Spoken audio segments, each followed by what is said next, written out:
വയസ്സ് 22. സുന്ദരമായ വയസ്സ്. കഠിന തടവാണല്ലേ? 14 കൊല്ലം. അപ്പോ കൊലക്കുറ്റമാണല്ലേ? വന്നിട്ട് ഒത്തിരി നാളായോ? 1 കൊല്ലമായി.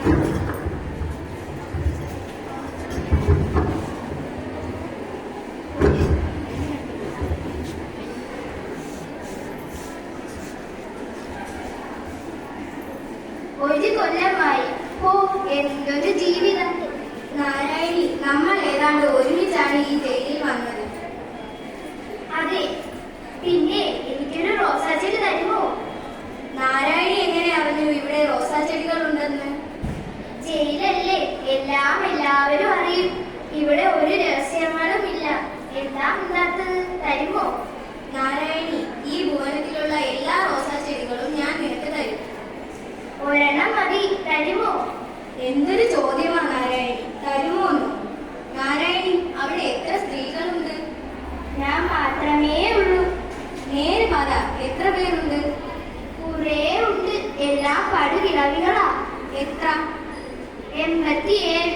അതിൽ സുന്ദരികൾ എത്ര എണ്ണം? പടുകിളവികൾ എത്ര എണ്ണം? ഒരു സുന്ദരിയും 86 കിളവികൾ. നിങ്ങളുടെ ജയിലിൽ റോസാ ചെടികളില്ലേ? ഒന്നുമില്ല. പിന്നെ ഞാൻ പറയുന്നത് കേൾക്കുന്നുണ്ടോ? കേൾക്കുന്നുണ്ട്. നാളെ വെതിര വറുത്തത് ഒരു സഞ്ചിയിലാക്കി ഇട്ടു തരാം. ശർക്കര ചേർത്ത് തിന്നണം. തിന്നുവോ? തിന്നാം. ഓ ഇല്ല, വലിച്ചെറിഞ്ഞ് കളയും.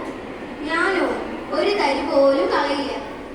ഞാൻ മരിച്ചു പോയാൽ എന്നെ ഓർക്കുമോ? ഓർക്കും. നാരായണിയുടെ അടയാളം ഈ ഭൂലോകത്തിൽ എന്നും ഉണ്ടാകും. ഞാനൊന്ന് പൊട്ടിക്കരയട്ടെ? ഇപ്പൊ വേണ്ട, രാത്രി ഓർത്ത് കരഞ്ഞാൽ മതി. ബഷീറേ, ബഷീറേ, ബഷീറേ. ഹോ, എന്റെ മുമ്പിൽ ദൈവം പ്രത്യക്ഷപ്പെട്ടിരുന്നെങ്കിൽ? ദൈവം അങ്ങനെ ആരുടെയും മുമ്പിൽ പ്രത്യക്ഷപ്പെടുകയില്ല. ദൈവം നമ്മുടെ അടുത്തുണ്ട്. പ്രപഞ്ചങ്ങളായ എല്ലാ പ്രപഞ്ചങ്ങളുടെയും വെളിച്ചമാണ് ദൈവം.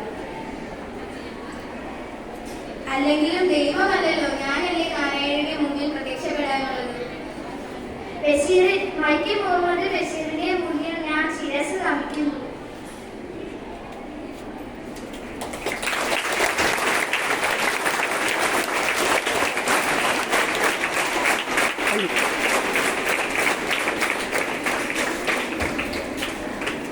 വളരെ മനോഹരമായ രീതിയിൽ സംഭാഷണം അവതരിപ്പിച്ച 2 കുട്ടികൾക്കും അഭിനന്ദനങ്ങൾ.